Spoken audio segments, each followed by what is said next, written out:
Coming up on Hands on Apple, we continue our look at the Passwords app and the suggestions I have for you therein. Stay tuned.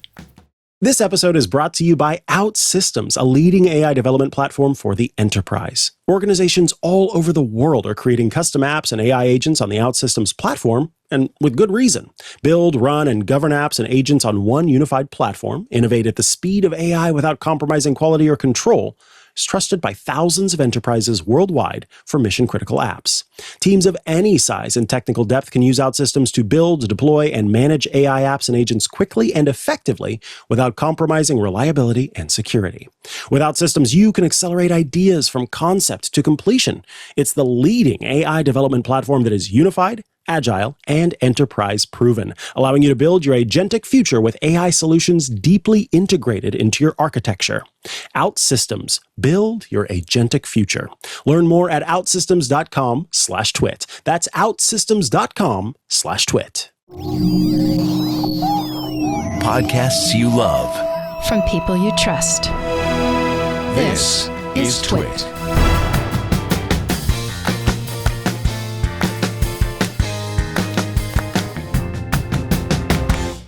Welcome back, or welcome to Hands on Apple. If this is your first time, go back at least and watch the last episode of the show. That is the first of the Password apps series that I'm currently doing. We are taking a look at Apple's built-in Passwords app to help you understand how to use the Passwords app, what you need to know about it. Now, if you were here last time, well, we walked through the Passwords app, what it is, where it came from, how you handle the basics. And if you did do your homework, well, you already know that you've probably got a lot of passwords. And in fact, you may have gone through and gone as far as to remove some of the junk. So now that we've got it kind of you understand it a little bit, you've cleared things out, it's time to dig in and take things a step further. So today we're going to be talking about two-factor authentication, about passkeys, and even tackling the security alerts that Apple has within the Passwords app. So let's dig in. First and foremost, here we are on macOS, and we are looking at verification codes first, otherwise known as TOTP. These time-based one-time passwords. Many of you will know that as 2FA or two-factor authentication, but the actual thing of having a code that changes every 30 seconds, it's usually a 6-digit code, it is itself called a TOTP, a time-based one-time password. The way that this works is there's some sort of QR code or code that you copy and paste, and that will help the algorithm generate a 6-digit code that expires after a certain period of time, 30 seconds. You put that code in, and the app knows that the app or the service knows that it's you. So when you are creating an account, this is the way to go about it. And there are a few ways to figure out how to get a QR code added. The cool thing is, for the most part, your Passwords app is going to do a lot of the work for you. So on iOS, it can automatically generate these codes. On macOS, it can also do that. And it can also autofill them. So what does that look like? Well, let's head to the Passwords app and see what we have here. For example, we have an account, Amazon, and right now, while it does have a password, it does not have a two-factor authentication code. So what I have done is I've gone to the Amazon site, I've created an account, and I want to add two-factor authentication. This will work whatever site or service you're using, so long as the site or service has two-factor authentication. So I'll head into the login and security section for Amazon, and depending on the app, you may be able to tap or click setup code and have it provide this information for you and get you to the right place. So let's look at this page. Here we can see two-step verification is an option. We're going to choose to turn that on. And we can either use our mobile phone number, which is what we don't want to do, or use an authenticator app. We want to do the authenticator app. Now, up pops a QR code, but here's the problem. We're on macOS. How do I get that QR code to work with my Password app? Well, if you right-click on the code you should see an option that says set up verification code. Clicking on that then pops up the different options that we have here. We want to choose the Amazon option and choose add code. And then once that's done, you'll see that there's a code that appears. It is automatically using that barcode. And now I have a little prompt that says, do you want to enter the verification code? Once I've done that, then it goes through the process and properly displays the code for me. Now, depending on the site, you may have an attempt or a change to the way that the site is looking at your security. So for example, Amazon did send a code to my email to make sure that that was indeed me. That did properly allow me to set up two-step verification. So that is now set up. And if I were to log out, which I want to do of this account, we'll head back to macOS.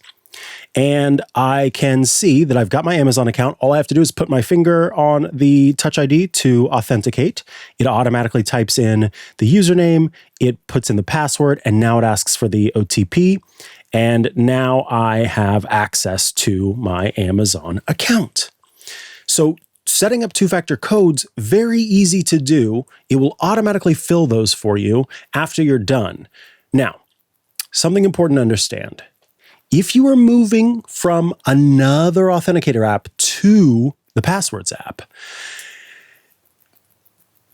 you may struggle with getting these two-factor authentication codes set up. So my recommendation for you is, as you are importing, kind of going step by step through the process of making sure that all of your 2FA codes are properly scanned in, are properly added in, so that you are able to use those. So just before deleting all of your codes from a previous app, don't do that. Save them, get them typed in, make sure they're all there, and then you can go forth.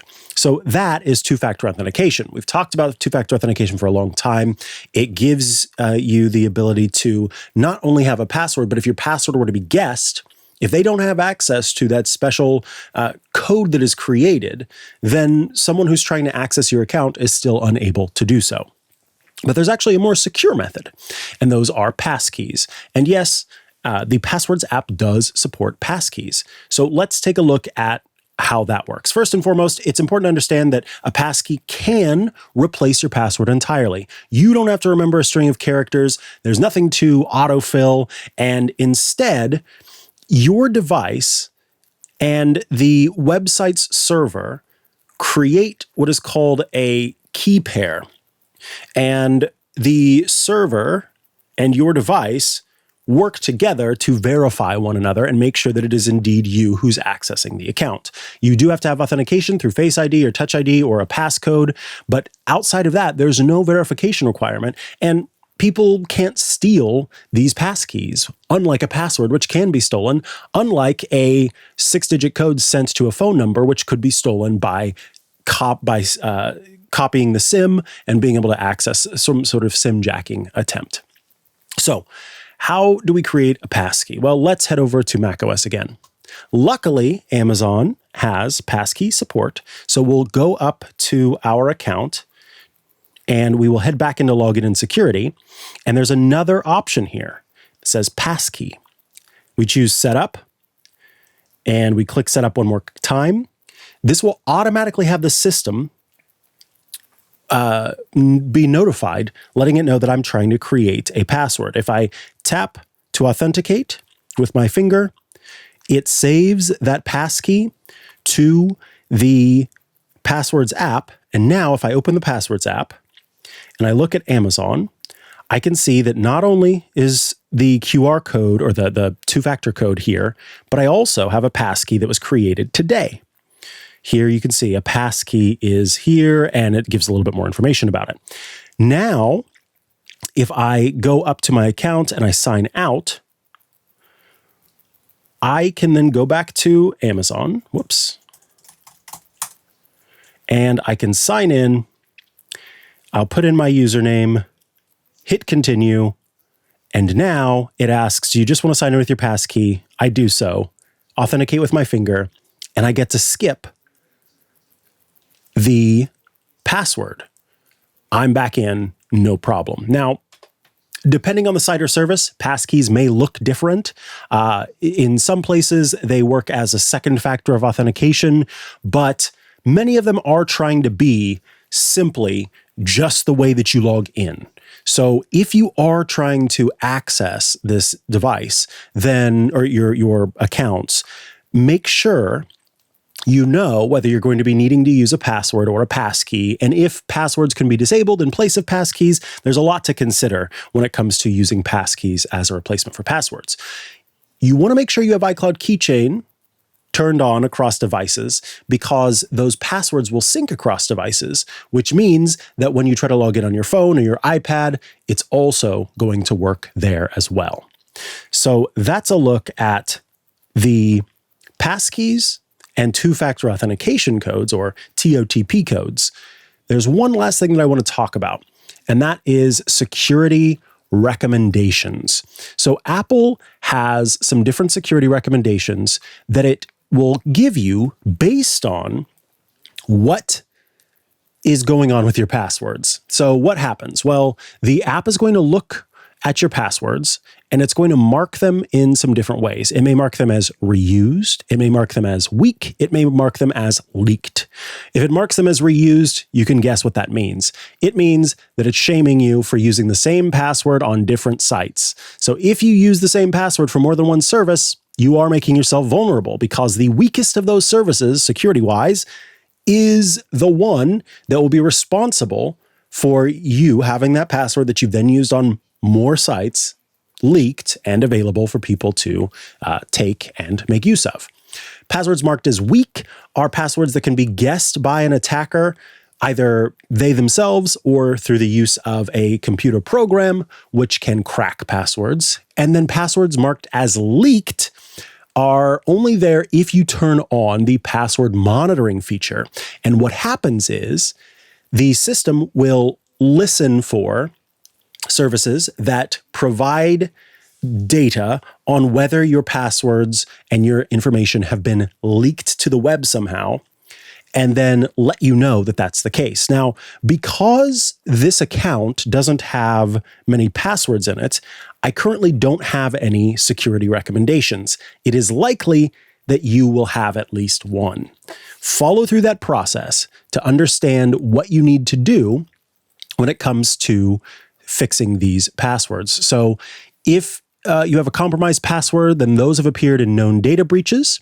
It doesn't necessarily mean that your account itself was breached, but the password you're using has shown up, and that therefore it's vulnerable. Reused passwords, obviously, one's breached, they're all breached. And then weak passwords, just way too easy to guess. Now, I recommend not trying to fix everything in one sitting. It takes a long time. You might get burned out. So prioritize. Compromised passwords are incredibly important, particularly if they have anything to do with financial information. So check throughout the whole thing your security recommendations for any banking, credit cards, investment accounts, and email, because that is one of the ways that people can get your password or access to your other accounts. They get your email account, username, and password. They're in for the I forgot my password option across sites.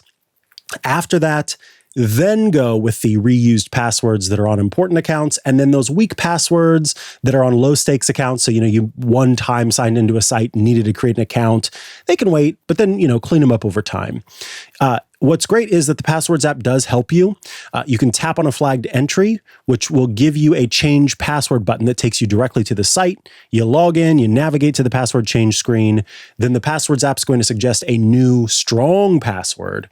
You'll save it, and then it's going to be updated in the Passwords app automatically. So if you are struggling, this will help you get to where you need to get. And I think it's more of kind of a checklist feature, right?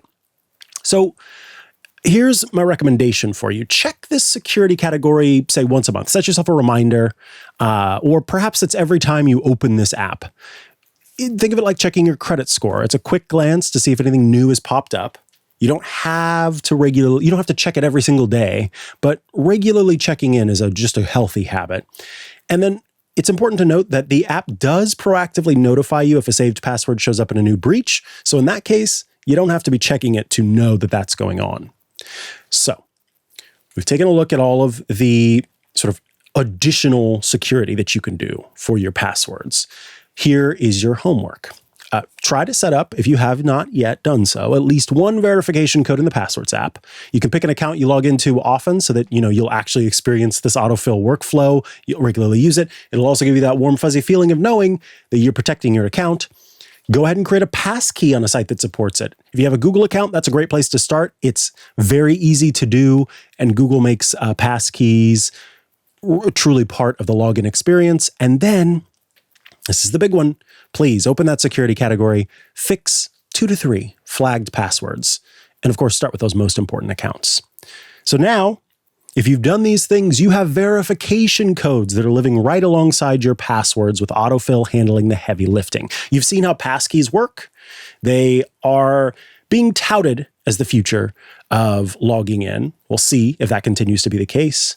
And you've started chipping away at that list of security alerts. Next episode, we're covering some of the more advanced features within the Passwords app, including shared password groups, the limitations you should know about, and the big question, which is that password app enough, or do you still need a third-party password manager? We'll check in on that next time on Hands on Apple. But until then, I've been Mikah Sargent, and I thank you so much for tuning in. Bye-bye. If you enjoyed this, well, there's something else you might like. If you want the big picture on what's happening in tech, subscribe to This Week in Tech. Leo Laporte and the panel bring you the stories shaping the industry every Sunday.